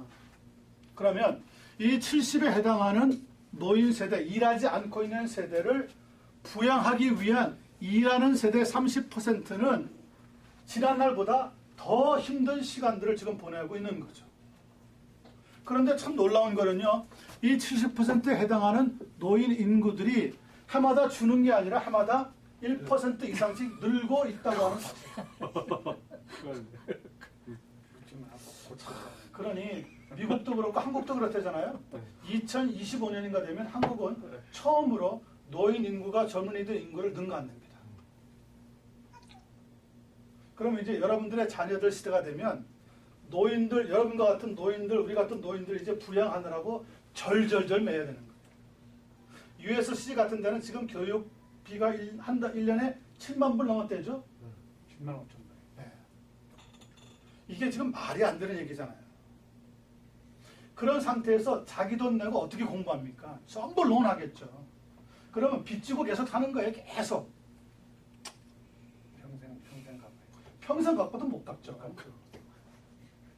마치 이전에 아프리카 국가들 서양 세계에서 론 많이 받아가지고 갚다 안 되니까 야, 다 캔슬 안 해주면 우리 안 하겠다. 섹사롤이 1년에 7만 8천 불 버는 사람이요. 그 큰 회사 CEO가 버는 거예요. 그 사람이 1년 버는 걸 계산하면 204년을 벌어야 돼요. 벌어야지만 갚는다는 거죠. 그래서 CEO가 1년 받는 봉급이 7만 8천 불 버는 사람이 204년을 벌어야 1년 봉급. 그러니까 100살의 세상을 떠난다 그러고 104년은 무덤에서 갚아야 되는 거죠. 그 정도로 차이가 나요. 7만 8천 불 지금 연인감도 나쁜 게 아니거든요. 그럼요. 네, 괜찮은데 그 CEO한테 주는 봉급이 그렇다.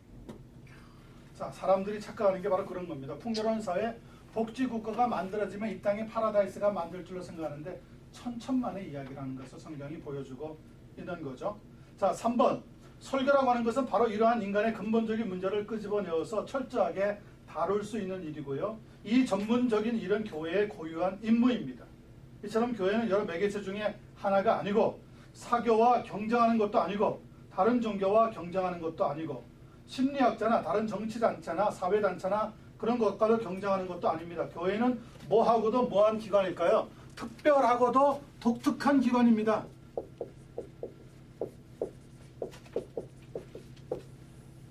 왜 그렇죠? 세상에 있는 모든 단체나 기관은 사람이 세우지만 이 교회만큼은 누가 세웠습니까? 예수님께서 피로 값주고 세우셨습니다. 그러니까 교회는 독특하고도 특별하다고 하는 개념을 항상 가지고 있어야 합니다. 저는 한국에서 교회를 안 다녔기 때문에요. 어릴 때 신앙생활이 뭔지 참 지금도 아쉬워하는 것 가운데 하나입니다. 우리 자녀들이 중학교부터 잘 자라는 거 보면 그렇게 부러울 수가 없었어요. 근데 제가 교회를 안 다녔지만 교회 옆을 지나갈 때는 항상 두려워했어요. 아, 여기는 하나님 있는 데는데. 그냥 빌딩인데도 불구하고 거기에 저는 몰랐지만 그 한국 사람들이 생각하고 있는 신이 계신 곳이다. 이런 생각을 하니까요. 감히 그 옆을 지나가는 게 어렵더라고요. 그런 두려운 마음들이 어느새 사라져 버렸죠. 이제 사라져 버렸죠. 그러니까 그런 순수했던 마음들을 더 이상 지금 살펴보기가 어려운 시대가 된 것이 안타까운 일이라는 겁니다. 자, 3번. 거기에 반해서 무엇이 그동안 많이 생겼느냐? 복지시설 교회와 사회복음이라는 것이 생겼습니다. 사회복음 1번. 복음의 사회적인 적용에 대한 새로운 관심 중에 하나는 1차 대전이 발발하기 전에 유행했던 것인데요. 소셜 가스펠, 사회복음이라는 것이 생겼습니다. 이 사회복음을 주장하는 사람들은 복음 설교, 구원에 도착하고 죄에 대한 회심을 만드는 그러한 복음 설교는 너무 캐캐 묵은 것이고, 또 어떤 것이라고 봤느냐면 개인 중심적인 거라고 봤습니다. 너무 내가 개인적으로 회개하면 되지 무슨 교회에서까지 그걸 하느냐. 개인 중심적이고 단순해서 사회 문제나 상황을 도외시하니까 그리스도인들이 사람들 사이로 들어가서 정치를 논하고 사회적인 사안 등등에 적극 개입하면서 사람들을 기독교적인 방향으로 이끌 수 있다고 보았던 것이 바로 사회복음을 주장했던 사람들입니다. 그러나 이것은 성경과 주님을 자유주의와 현대주의 고등비평의 관점에서 바라보았던 하나의 견해에 불과하다는 것이 이미 밝혀졌습니다. 또 하나는 복지시설 교회입니다. 세상이 변화되었듯이 교회도 변화를 추구하되 교회 내에 각종 문화단체들을 마련하면서 교회는 사회생활의 중심적인 역할을 하고 여러 가지 이름의 운동 경기와 모임들을 조직해서 사람들을 기독교적인 방향으로 이끌 수 있다고 주장했던 시대가 있습니다. 그걸 가리켜서 우리가 인스티튜셔널 처치, 복지시설 교회라고 부릅니다. 그런데 지금 그렇게 주장했던 영국을 보십시오. 텅 빈 영국 교회, 또 유럽 교회들을 보듯이 이러한 시대는 완전한 무엇으로 드러났습니까? 완전한 실패작으로 드러났습니다.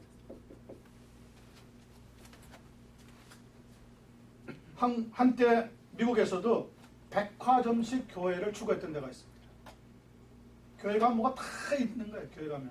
거기 가면 커피 마실 때도 있고 이야기할 때도 있고 뭐 점심 먹을 때도 있고, 어떤 교회는 들어가면 거기 뭐 샤워장도 만들어 놓고 말이죠. 짐도 만들어 놓고 운동장까지 막대한 돈을 들어가지고 짐까지 만들어 놨어요. 그래서 교인들을 못 떠나게 사실은 붙잡는 거죠. 백화점, 조그마한 동네 구멍가게 가면 못 사는 것이 백화점에 가면 다 있지 않느냐. 그런 것을 교회로 만들면 사람들이 왔다가 떠나지 못할 거다. 그랬던 백화점식 교회가 문을 닫기 시작했어요. 전원교회. 현대 교회는 너무 도시 중심적으로 되어 있어서 사람들이 탁한 공교 속에서 사는 게 힘들다. 그래서 저기 전원에다가 교회를 지어놓고 일주일에 한 번씩 드라이브 하면서 야외 나가서 마치 지내는 것 같이 하면은 성도들이 정신적으로 수양이 되고 좋을 것이다. 여러분, 그런 전원교회 지어놨던 미국 교회가 어떻게 됐습니까? 다 문 닫았습니다. 다 문 닫았습니다. 뭐가 떨어집니까? 그러면 기동성이 떨어집니다. 복음을 전하기 위해서 어디에 모여서 뭘 해야 되는데 야외 나가버리면 2-3시간씩 차 타고 무슨 일을 하기 위해서 모이는 시간들을 마련하지를 못하는 거죠. 이상은 좋은데 그렇게 했던 교회들이 사실은 다 지금 문을 닫아 버렸다는 것을 우리가 기억을 해야 합니다.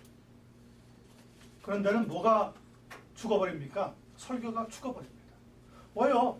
2시간, 3시간 야외에 그냥 신선한 공기 마시면서 목장을 지나서 맛있는 집을 지나서 왔는데 뭐 설교 들을 필요가 있습니까? 성도님들이 거기서 야외에서 그냥 아주 맛있는 바베큐 구워서 한번 먹고 이야기 좀 나누다가 자 집에 갑시다. 그럼 되지. 무슨 또 설교를 드립니까? 거기서 설교 드릴 가치를 못 느끼잖아요. 이미 마음이 물렉시켜 버렸는데 거기에 회개하자고 하는 설교하면 그 목사님이 그런 교회에 얼마 붙어 있겠습니까? 몇 달 못 붙어 있어서 쫓겨난단 말이에요. 그러니까 우리가 스스로 지금 여러 가지 함정을 파놓고 그게 빠져가지고 그게 좋은 것 같이 지금 지내고 있는 거죠. 3번. 왜 이런 결과를 맞게 되었습니까? 책임의 상당 부분은 교회가 무엇에 토대를 두지 않았을까요? 말씀도 말씀이지만 복음에 토대를 두지 않았던 결과입니다. 그리고 대신 도덕과 윤리를 설교하고자 애를 써왔습니다. 경건이 없는 도덕, 의가 세워지지 않는 윤리를 설교한 결과 결국 교회는 세상에 아무런 영향도 끼치지 못하고 아무 열매도 거두지 못했는데 앞으로도 거두지 못하게 될 것이라고 보고 있습니다. 자, 여기까지 말씀을 마치고 강의를 마치고요. 다음 시간에는 일시적인 풍조와 유행을 다룰 겁니다. 여러분께서 가셔서 제2과 숙제를 하셔가지고 오늘 숙제 하셨으면 저한테 이렇게 주시고요. 조장로. 다 다른 분들은 타이핑해서 저희가 주셨는데 예.